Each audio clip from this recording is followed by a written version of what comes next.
আমি একটা হাদিসের প্রেমে পড়েছি।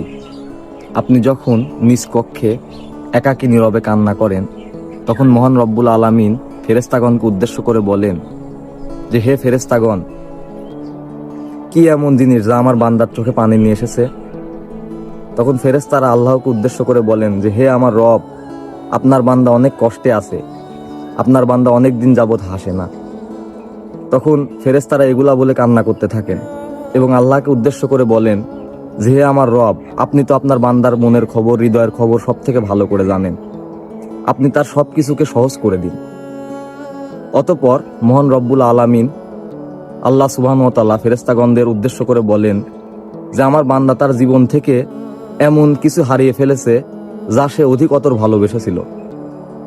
অতঃপর আল্লাহ তাআলা শপথ করেন যে, আমি আমার বান্দাকে অচিরেই উত্তম কিছু দান করব, যা দেখে দুনিয়া ও আখিরাতের সবাই বিস্মিত হবে।